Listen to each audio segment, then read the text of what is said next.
soak your hair and run outside naked. Freezing temperatures, of course. Okay, so maybe you're a little crazy, but will you catch a cold? Welcome to What Is It About the Weather, a podcast where we explore the many ways that weather intertwines itself into our lives. I'm your host, Mark Jelanic, and this week, well, I guess we're going to be talking about under the weather. Hope you're doing well. Hope your weather's doing well.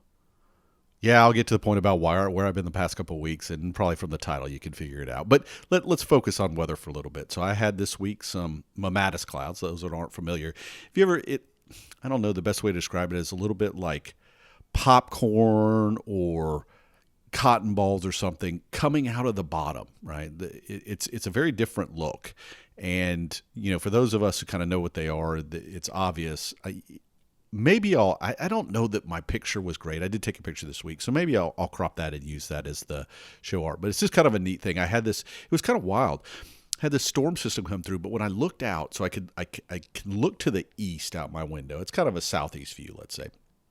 But east-southeast, more or less, towards New York City or a little bit south of the city, south of the island. And in the reflection, though, of the window that's kind of next to me, so we've got this building. It's not a flat setup, but we have these kind of outcropping windows, if you will. I could see behind, and it was blue skies. You could see were coming, but in the middle were these mammatus clouds. So I kind of had this kind of interesting before, after, and in between. I thought I was going to get a rainbow, but that never materialized. Why? Because another kind of batch of rain came through, and that cloud blocked the sun. Neither here nor there, but it was still kind of neat to have all this kind of before and after effect. Also had what I'll call sweat snow. So one day we went from almost 80 degrees Fahrenheit. It was pretty close. It was in the 70s. And the next day we had friends that were less than 50 miles or so away calling and saying it was snowing at their place. So we didn't get snow directly where I was, but definitely had, it's springtime. We're still dealing with that, ups and downs. This week, it's been a little bit more of in that range, but today, again, bright sunny day. Tomorrow's supposed to be a little cooler, but again, comes with the season. Kind of used to that. All right, let's talk about my cold, where I've been, what's going on. So I was about to record literally a couple weeks ago, and just felt something coming on, and I didn't feel that bad, but my voice was definitely at that phase where I couldn't go more than a minute or two before I'd almost lose my voice. So I knew I couldn't record an episode. Wasn't feeling horrible, but by the next day and the day after, it was miserable. And I got one of those, what I would call, once a decade head colds. Most colds clear up, let's say in roughly a week or whatever. But every so often you get one, well, at least I do, that in some ways it almost feels like a flu. You even get kind of a low-grade fever, but it's not the flu. It's not that extreme, and it just seems to last forever. And this is definitely that case where you get it, you deal with a couple days of not feeling well and a sore throat and that sort of thing, and then everything gets congested and so on and so on and so on. But finally, in the last, 24, 48 hours, things have started to settle down. Clearly, I'm still clearing some stuff out. And then last week, I thought about recording, but I was also in that phase where, it wasn't so much that my voice wasn't there, but every 2 minutes, I was just having to stop and cough tremendously. So I didn't know how I would ever really get through the episode. So I did what the doctors would tell me to do, is take it easy, right? So I don't know that I really took it easy. But in any case, for the patrons out there, do know that for May, I'm going to temporarily suspend the billing, so you will get a month on me. It is my way of saying thank you, and thank you to all those that checked in while I was ill, just to make sure everything was okay. Yes, I'm fine. Yes, everything's well. And for some people the way they listen to the podcast, they do it in batches, so they may have never noticed that there was a 2-week gap, 3-week gap in the grand scheme of things. 2 weeks in the recording world. 3 weeks in the way things post. But again, if you want to catch up at some point and then you don't have that information to do it, you can always reach me at whatisabouttheweather@gmail.com. Yes, I know it's that thing, but I'm the only one reading it, so it's effectively going to me. You can hit me on Twitter, Mark_Jelanic. That's JELINEK at Twitter. Or What Is About the Weather is also on Twitter. It's funny, I used Twitter this week to get better customer service, and it worked after a very terrible customer service situation with a big store that I will not name directly. Let's just say I was just very displeased. But Twitter people. I do think that works, just as a rule of thumb. I think the idea of if you see a big following on Twitter for some brand you're trying to work with, the people there, I think because they know you have the power to say something in an open forum, usually are responding and giving better service than what I got from both the phone number and the online help chat system. So just passing that along. Of course, also, yes, no one's going to be billed for May for Patreon. If you're interested, it's a great month to join because you won't be billed, right? You can learn more about supporting the podcast, which is always welcome, at patreon.com/weather. All right. Let's get into talking about under the weather.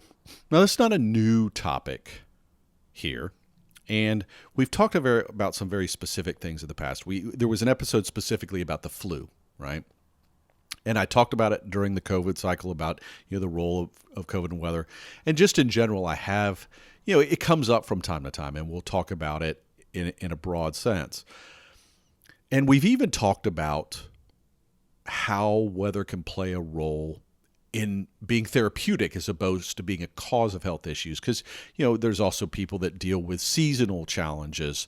So it's not just a physical illness, it's the mental capacity. It's also things that are more chronic, like arthritis and different things that weather definitely has a role in how the symptoms behave. But, dealing with what I was dealing with, I wanted to get back to this idea of what role does weather play, not just in the common cold, but kind of the before, during, and after. And started doing some research. And just to follow up a little bit compared to those other things I looked at, I sort of broadened the window, right? I was more of just what it is. And of course, you get a lot of things about things being called under the weather. And you get a lot of descriptive pages that talk about why there's this whole thing of, maybe more colds in the wintertime. But one of the things that struck me as I was going through this is how much we continue to evolve in our understanding of things.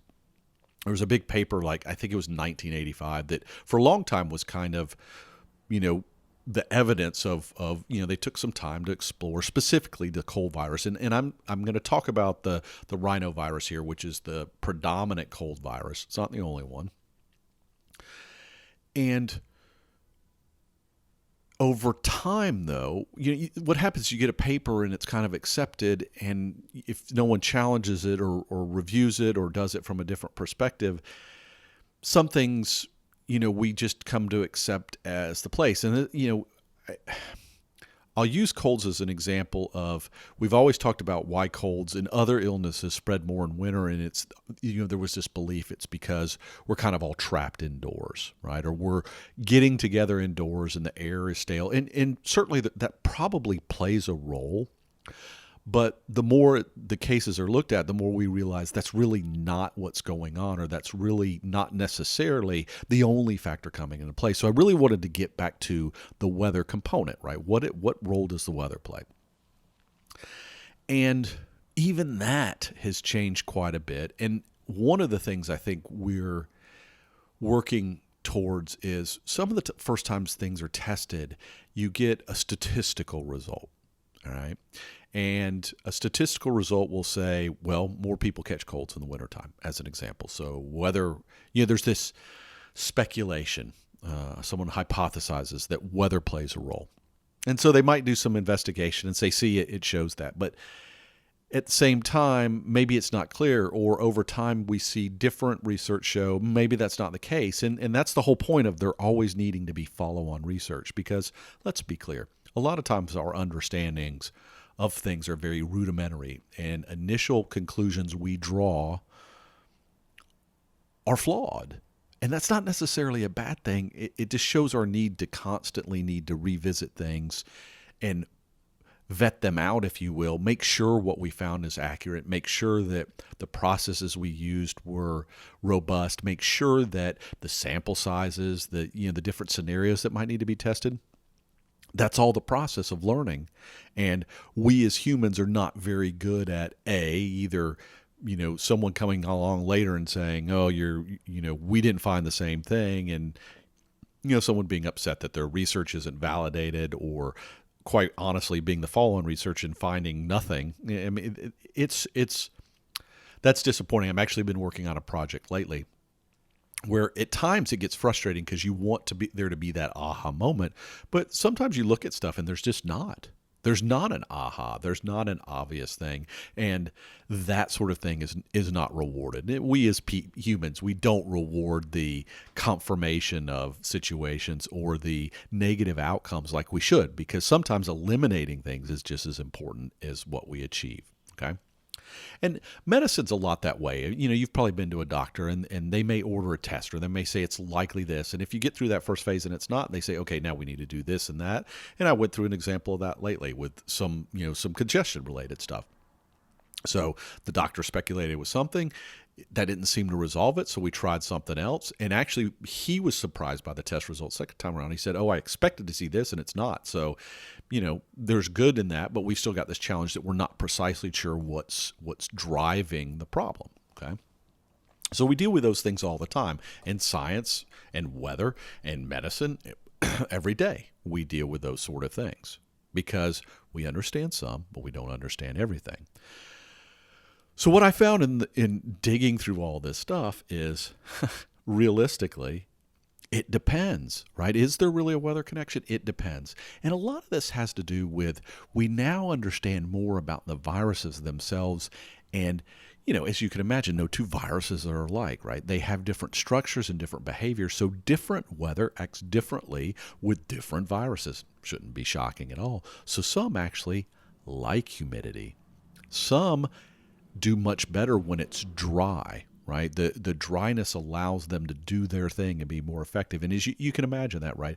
Maybe humidity dampens their effect or dampens their ability to spread. And let's just talk about it that way. So there's two ways to be thinking about this, right? There's the weather from me as the human standpoint, and then there's the weather from the virus itself standpoint. And with the common cold, there's a couple things going on at play. The research would show that overall, the rhinovirus likes it to be a little more humid, that it actually multiplies better naturally in a little more humid environment. That said, the human structure and the likelihood that a human is going to contract and respond, actually catch a cold, if you will, is more prominent in when temperatures are a little cooler and a little drier. And that's why maybe we tend to see it a little bit more in the wintertime. Okay. And an interesting side component of that is the part of your body that's more susceptible to being cold and still being interior than any other part of your body is your nose. Right. So there's probably some evolution that's gone on with the rhinovirus that said, hey, I may like it moist, but what I really like is to multiply. And the best way to multiply is when it's a certain way in this dude's nose, right? Or anybody else's for that matter. And so there is this conflicting thing about what's going to be more important. But what it does seem is that generally in the wintertime, that drier air and that colder air impacts our natural mechanisms, us humans, our mechanisms to kind of constantly refresh our immune system. And there are a variety of things that go on, including, though, the ability to just our natural mucus clearing and everything else is dampened during the cold weather. So let's get back to that original premise. One, if you because I remember when I was a kid, never go outside with a wet head of hair. Never do that, right? Because you'll catch a cold. No, this has got nothing to do with anything. But the reality is cold weather, generally speaking, does kind of dampen our immune system, parts of it, right? That whole mucus creation. But even as I've talked about in past things, when I was talking about weather as a therapy and doing like ice baths, there are certain things about cold that invigorate our system, right? So it's this delicate balance.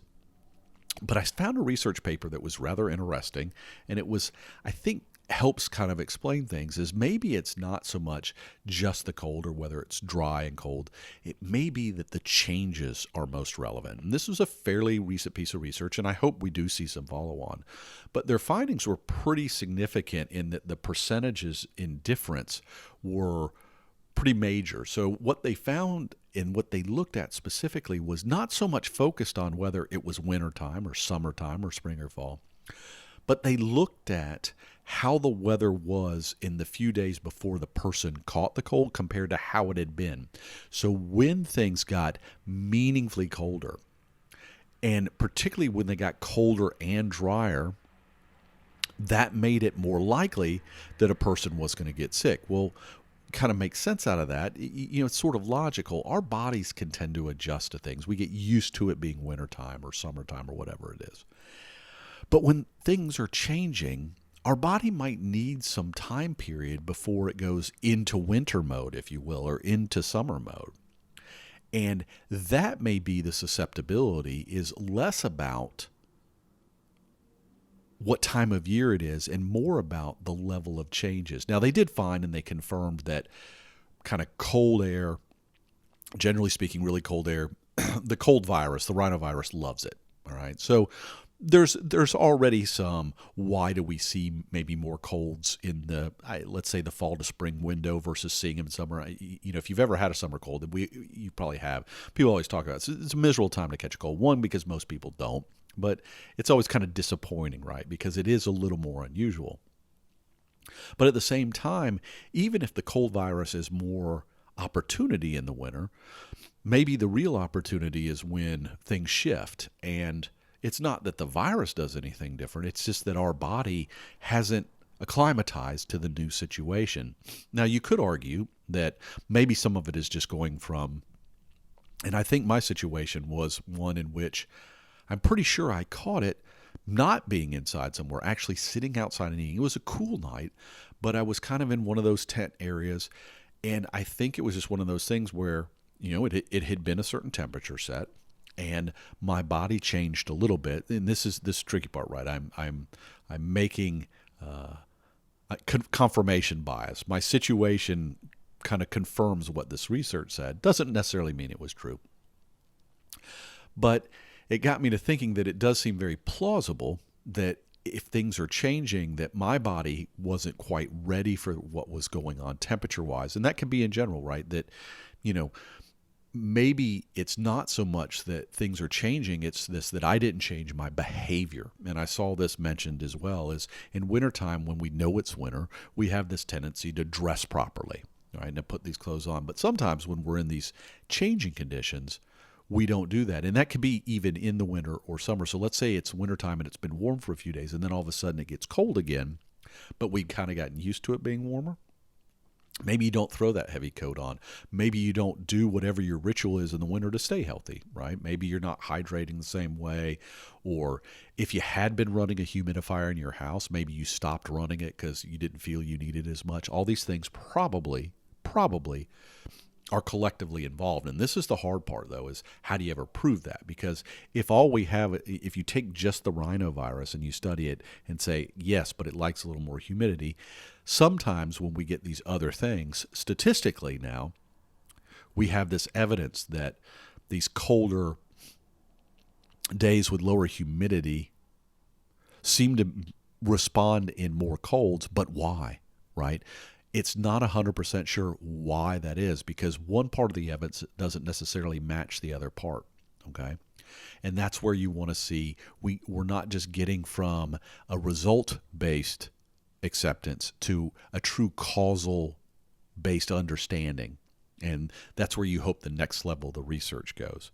But what does this all mean in the end of things? I don't know. It means I had one of those, like I said, a once-a-decade cold. I tend to do that. I get like a cold once a decade that's really bad, one of these long 2-weeker kind of things. And then I usually do catch the flu at some point about once a decade. And, I'm out for a couple of days. But, again, thankfully bounce back pretty quick.